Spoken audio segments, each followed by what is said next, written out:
Today's episode is all about culture. Culture's ability to drive the decisions we make, how we interact with companies, and the moves that guide society forward. And I'm joined by none other than Dr. Marcus Collins. Marcus is an award-winning marketer, a professor at the University of Michigan, Go Blue, and he has worked on a number of influential campaigns, especially over the past 10 years, such as Beyonce back in the Sasha Fierce era and some of the digital work she did. He worked on Budweiser with the Made in America campaign. He worked with the Brooklyn Nets on their transition to Brooklyn. He worked with Steve Stout in translation on a number of their campaigns and more. Marcus recently released a book called For the Culture, where he talks about some of the key lessons that brands can gather and what brands can do to reach that top level of brand influence and its connection with people, with what he calls the ideology and how brands can get there. And on a personal level, I give Marcus a ton of credit. Back when I was in business school at Michigan, seeing his career path about how he went from being an engineer to the career he has today was one of the things that stuck out to me and gave me even more insight into taking a more non-traditional path, which is one of the things that led to the work that I now do at Trapital. This is a very insightful conversation. He dropped a bunch of gems in this one, so I hope you enjoy it. Here's my chat with Marcus Collins. All right, we are joined today by the one and only Dr. Marcus Collins, author of For the Culture, an award-winning marketer, and a Ross alum. Go Blue. Welcome back, man. That's right. Thanks, man. Thanks for having me, Doc. Always a pleasure to be with you. Likewise. And your book, great job on it. Great job on the release, too. You got a bunch of heavy hitters giving support for this. And one of the things that I want to start with, you've talked about this before, the ideology hierarchy that brands go through in that journey. So for the listeners, can you first explain what that is? And then an example of a brand that you think has gotten there and done a good example of that. Yeah. So we think about ideology. It's about the way the brand sees the world, like the point of view that the brand has, its conviction. Some call it its purpose. It's really the driving belief that dictates where the brand goes, what it says, what it does, and with whom it shows up in the world. And we all think about strong brands as brands that people know. Oh, I know that brand, so it's strong. We're a lot of brands that we know that we don't consume from, right? Like Sears, we know that brand. Blockbuster, we know that brand, but clearly people weren't showing up. So awareness isn't enough. One step up, we go, well, I know that brand and it has good quality, right? Oh, that's awesome. I know the brand has good quality. It's a stronger brand. But to go one step higher is to know the brand, strong, good quality, but it's also considered a leader in the space. Right, so you got like a Hulu and a Netflix and a Tubi. Which one is more trusted? Well, it definitely ain't Tubi, right? Because they're not considered anywhere close to being a leader in the space. A step up from that is trust and confidence. I trust the brand. So not only do I know it, it has good products, it's a leader in the category, but I also trust it, I have confidence in it. We think about the headphones that we know to be the most trusted headphones in the market. We'll say, oh, that's Bose, right? Bose is demonstratively a leader in the category and the most trusted headphones. Think about audio quality, sonic quality. However, Bose is bested in the market by Beats by Dre. Why is that? Because Beats by Dre operates at a higher level still. It's association and relevance, that the brand is relevant for someone like me, and the association, the imagery I have that's associated to the brand makes it seem cooler, right? Which is why Beats by Dre owned like 48% of the market before AirPods came out, right? When it came to the headphone market. But then there's one step higher than that. And the most strongest brands operate at this zenith, this pinnacle of brand strength. And that's ideology. They transcend the value propositions of the product. My razor's sharper, my battery lasts longer, my car goes faster. And they operate at a place of conviction. And this is so strong for brands because people consume those brands, not just because of what they are and what they do, but because who these people are. And the brand becomes an extension of my identity, of who I am. A Patagonia fleece is just as warm as a Columbia fleece. However, wearing Patagonia says something about who I am, my identity, that I believe in mitigating our impact on the environment. And that's massively powerful. This is relevant for musicians and artists as well, because I think they have some of those ideological brands too. I've been looking at the trends, especially with vinyl sales.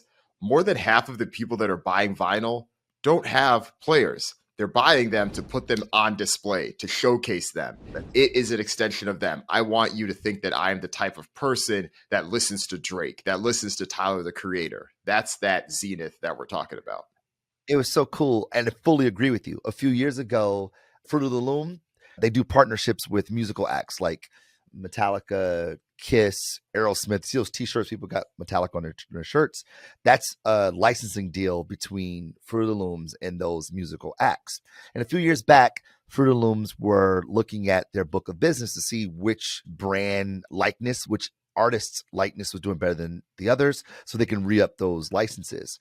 And they found that the Ramones was outperforming Kiss, Metallica, Aerosmith. They're like, what's going on? The Ramones, little small, little band. Then they had like 2 albums out in the 70s. Like, what's happening here? So they asked those fans, they said, you must be a really big fan of the Ramones that you bought this t-shirt. They were like, nah, I don't even know their music. But the Ramones mean punk rock, and they want to be seen as punk rock. The meaning associated with the brand, that vessel of meaning that is brand, people use it as an identity mark, not because of what it is, but because of who they are. I mean, the biggest brands that we know, the biggest artists that we know, they all transcend what they do and operate at a level of why they do it, in the words of Simon Sinek. This reminds me of those Iron Maiden t-shirts. Remember that era? Maybe it was like 5-7 years ago when everybody was wearing Iron Maiden t-shirts. I don't know if they were really listening to the music, but I think it's that thing as well, where they just want to be seen like the type of person that would identify with that. Of course not. Of course not. I mean, people wearing Red Bull t-shirts, that was a thing. It's a way of signaling something about yourself. The NASA t-shirts, exactly. Like, it just signaling something about yourself. And really, that's all we're trying to do, just try to peacock our way through the world, signal who we are in hopes that we can find people who are like ourselves and we find connection, because that's what we are. We're social animals by nature. And a lot of this, at least what we talked about so far, are consumer brands. This applies at the enterprise level as well. I think a company like McKinsey aligns perfectly. There is a status that you're able to send both internally within the organization and externally by hiring that firm, spending the 7 figures for them to come and work on your project because of what you want to be able to say. To say McKinsey is our agency. That's who does our strategy work, McKinsey.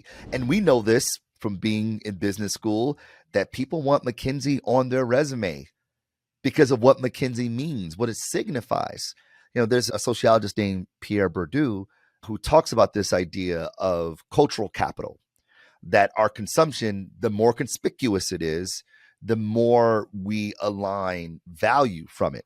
There is embodied cultural capital, that is our skills, our knowledge, what we know, right? Like, if you go to the opera and the literature, the Odyssey, the Homer, all that stuff, then you have an amount of value of capital, of cultural capital. And the idea is that if you were an equestrian growing up, that signals that you come from wealth.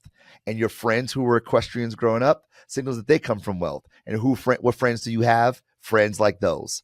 And those friends open up doors for you for jobs, VC funding, and the like, right? So that cultural capital, that embodied cultural capital, turns into financial capital. The same thing goes with objectified cultural capital, the things that we buy, the clothes that we wear, the cars that we drive. This is a way of signaling who we are in the world in an effort to meet other people like ourselves that open up door for financial capital. The same thing goes for institutional cultural capital, where I go to school, where I work, what fraternity I joined, whether I was in Jack and Jill. Like, these things signal who we are in the world that open up more financial economic opportunities for ourselves. So you're right. So it's not just B2C as we typically think about it. These are all the many ways that we signal who we are in the world. The companies we work for, the schools we went to, the institutions that we frequent. These are all consumption behavior to signal our identity, so that we might find people like ourselves that create more social and financial opportunities for ourselves. Are there certain industries or sectors that hitting that ideological level is extremely difficult, or it's almost impossible? I think back to my own career experience. I've had internships at cable companies and airlines, and I think that there's challenges, especially just given the nature of their businesses, how consumers interact with them. But even I think about companies in waste management and areas like that, companies that can have strong brands and businesses, but is there a ceiling of how high certain companies and certain industries can go because of the industry dynamics? I think that if a company defines itself by what it does, then yes, there is a ceiling. But if a company defines itself by what it believes, I think the possibilities are endless.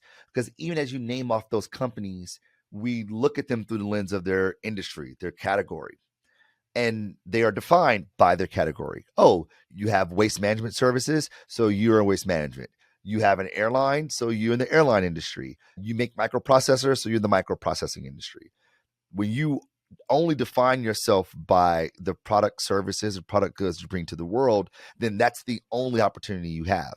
But when you elevate beyond that, you say, we believe this. We just so happen to provide waste management services.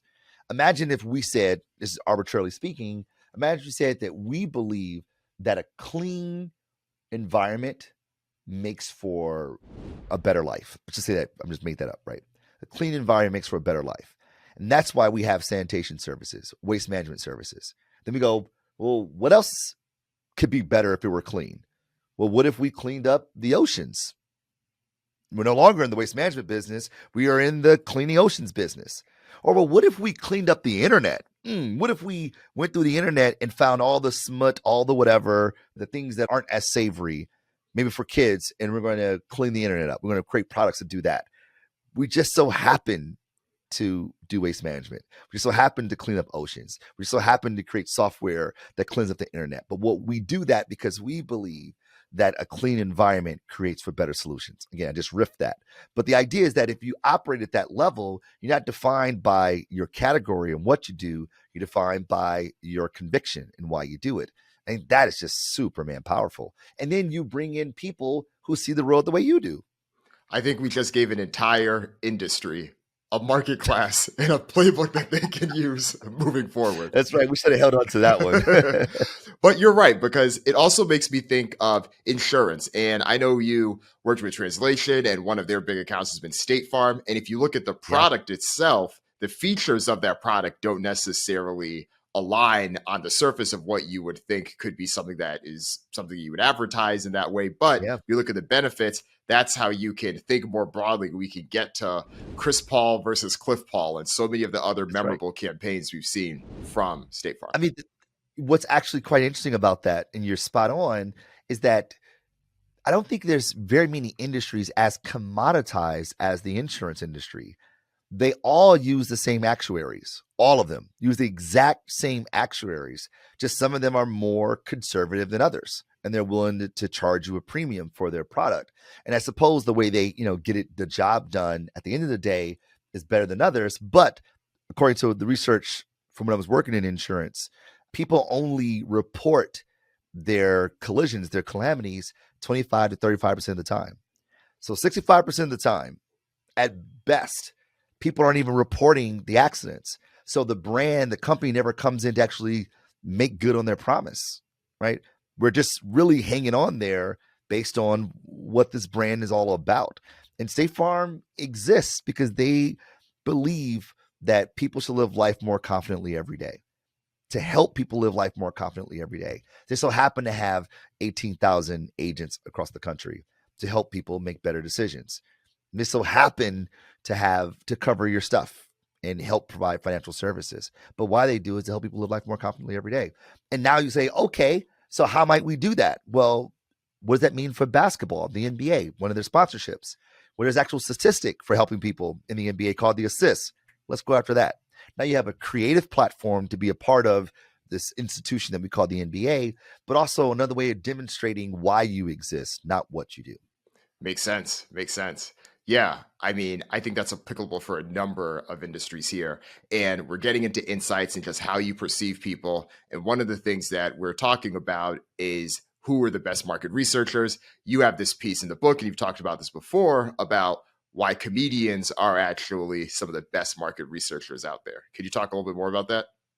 Yeah, comedians are phenomenal because they just observe people. They observe us humans as the social actors that we are as we navigate the phenomenal world that we live in. And they look at people and go, that's odd. You see what she did? Oh, and he did it too. And they did it and they did it. Okay, this is a thing. And as they observe people act, they apply theory to describe what they saw, right? They use theory to describe the socially phenomenal world that we live in. And then they say, okay, this is why it's happening. This is the underlying physics of why these people act the way they do. And then they tell it with a slant. They find an interesting way to communicate it in such a way that when they get on stage and go, every time we go to the mall, you notice that you do this? We all go, oh my goodness, that's so me. I totally do that. Of course you do, because they have used what we know is to be the best description of human behavior, theory, and applied it to something empirical that happens, the phenomenon that we take on. The chances of us understanding people are far higher when those two things are together.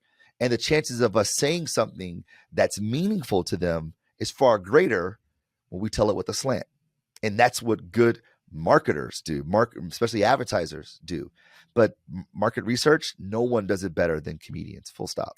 And this gets at something else I know you've talked about. Comedians are able to get at that intimacy level. They're actually interacting with people. They're seeing things, and they're not mistaking that for information. And I think that's one of the challenges. I know you talked about how we have so much data. There's so many companies that can easily just turn on Facebook ads, turn on Google ads. So you can see the profiles, but that doesn't necessarily give you that deep engagement to be able to understand beyond. And I feel like that's becoming a bit more and more of a challenge.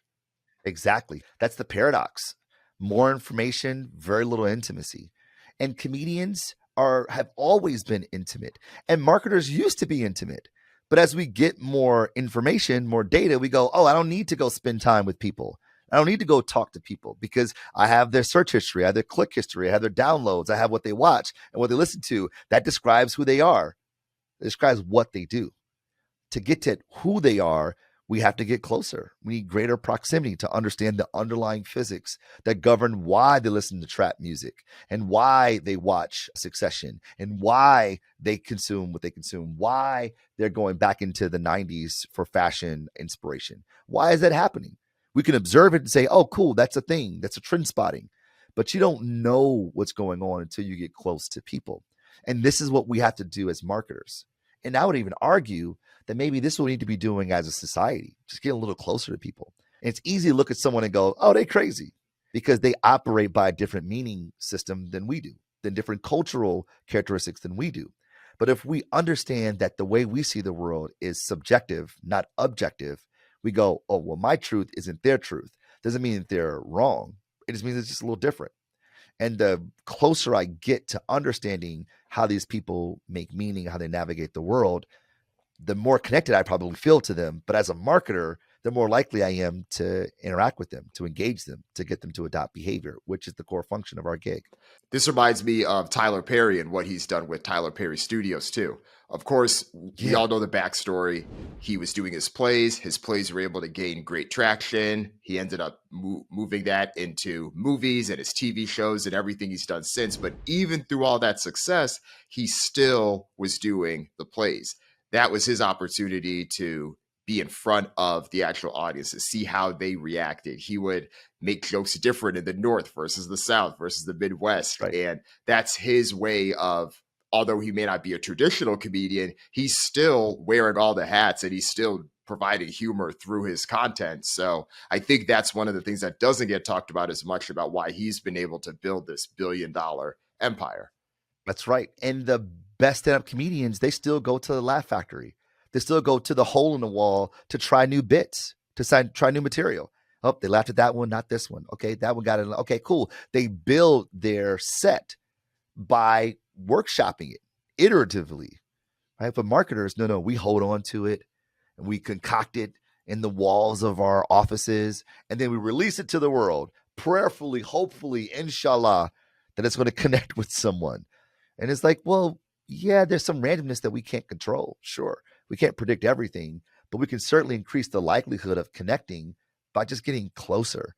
And the challenge is that there are perverse incentives that make getting closer a challenge, in that it takes time, it takes effort to build relationships, to talk to people, to see the world through their lenses.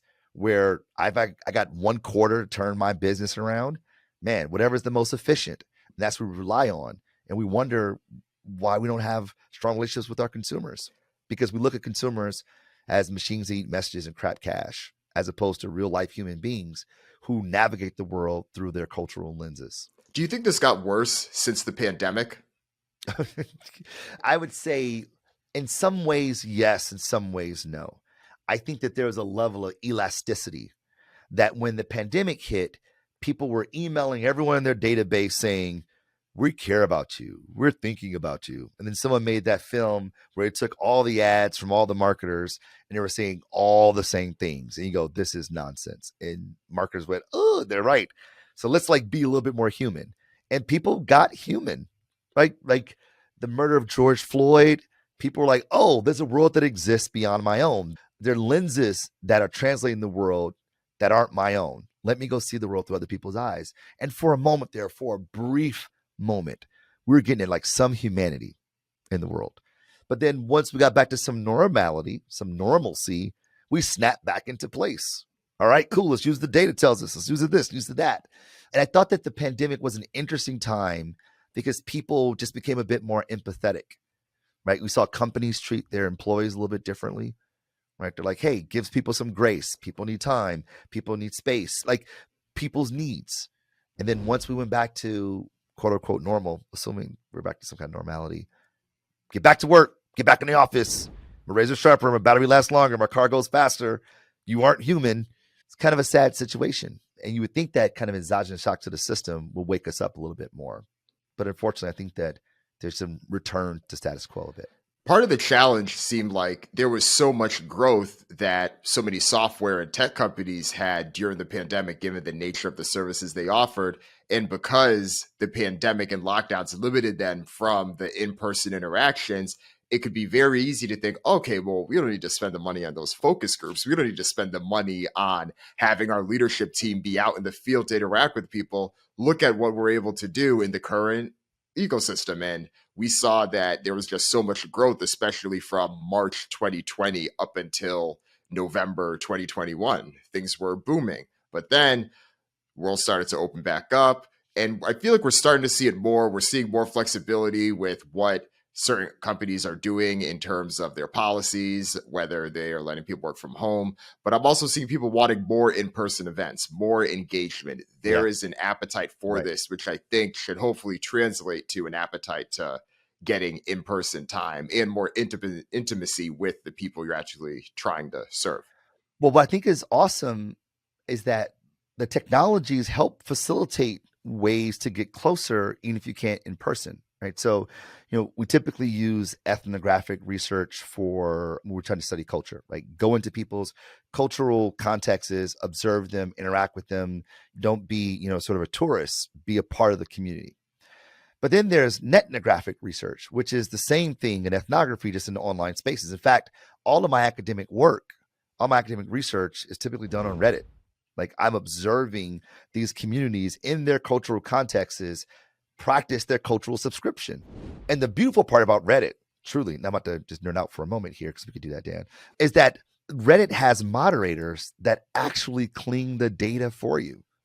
The moderators, they remove content that's not within the cultural conventions of the community. And then they'll get rid of people who post things that are outside of the norms of the community. They are cleaning the data for us to observe this community operate and abide by its cultural characteristics. For a researcher, good night. It doesn't get any better than that. And we get to observe these people make meaning through their discourse in an unobtrusive way. And not only that, we get over the hurdle that people have about qualitative research, that the sample size is so small that we can see this in massive occasions. In my dissertation work, I had over 12 million lines of text. I'm watching people engage. And like I'm going through it and looking at how they make meaning, the language they use, the memes that they use, all these different texts that they use in an effort to communicate, to help make meaning, negotiate and construct meaning. That's Superman powerful. And if nothing else, this creates great opportunity for us, right? You could do interviews via Zoom. We did some ethnographic work with folks in China when mainland China wasn't letting anyone in or out. So we couldn't even go be in the field. So we used Zoom. That was helpful, right? The technology is meant to extend our human behaviors, right? It's meant to extend where we have human limitations. And if we don't take advantage of that, what are we doing, really? I love that you mentioned Reddit there because it is a great lens into all of these subreddit. Each of them is a community that provides a reflection on what that broader community may be thinking, if how they evaluate things and how they interact with each other. How do you, from an audience segmentation perspective, how do you look at the conversations that may happen within those communities and get an idea of how that may extend to a broader community, knowing that Reddit itself does attract maybe a more analytical or a deeper type of thought that may be slightly different in terms of the broader subreddit community it represents? Sure. So yeah, it makes a lot of sense. So when we're going out in the field to study, say I want to study cosplayers, I'm going to go to Comic-Con where the hardcore cosplayers are, because these are the people that are abiding by the cultural characteristics of what it means to be a cosplayer, right? I'm going to implant myself where they are and engage with them, because oftentimes these are people that are like that are leading the construction of a negotiation of meaning among the community. So Reddit, to your point, these are people who are hardcore into it, and maybe there's some bias in the fact that they're more inclined to be there than others, but they're representative of the community. And what we do in all research truly is that we look at a sample of the market and then we try to generalize the learnings, right? So we look at social phenomenon and try to find generalizability of it. So my research, particularly my dissertation, I looked at how brands and branded products spread within a cultural context. And I chose hip hop because hip hop's tentacles are, I'm talking to the guy who wrote the book on this. You know this very well, how widespread hip hop's impact is in like almost every industry you could think of: jewelry, high fashion, high tech, auto, sneakers, beauty, pharmaceuticals, everything. Hip hop touches almost every single thing. So I studied how brands and branded products spread in hip hop culture, specifically this community, looked at the mechanisms by which they make meaning and they evaluate and legitimate products as they spread throughout the community, and then generalize that broadly on how communities make meaning. Now, there'll be nuances that'll be different for rock climbers versus pickleballers versus runners. But at its core, these are the processes by which things spread. So we try to get at some generalizability, especially when we have a wide swath of data to analyze. Makes sense. And I know we've talked about that dissertation before. It's powerful. I mean, and that's so much of what attracted me to this work as well. We see how hip hop is so pervasive in every corner that it touches.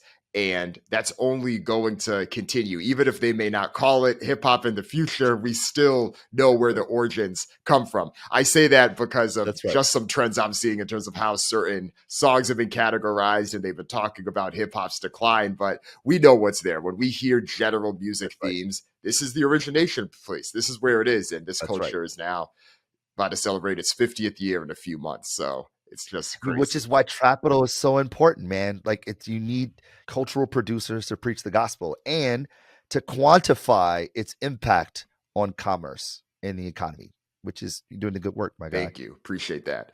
So before we close things out, let's talk a bit more about For the Culture itself. You've been doing so much work in this space. You already had a great platform. What was the value add for you with this book? Putting it out there, what does it do for you moving forward, and how was that process? The hope for me personally is to scale my impact, right? Like I believe that my ideology, my belief, my conviction is that we're put in this world to serve God and serve each other. That's what I believe. And the way I serve is by helping people realize the best version of themselves, operate at the highest fidelity. So the book is a way to scale my impact, as opposed to if you can't be in a Michigan classroom and you can't be a client at Wieden+Kennedy, or you can't be on my team at Wieden+Kennedy, here's a way to get some of the thought leadership, right?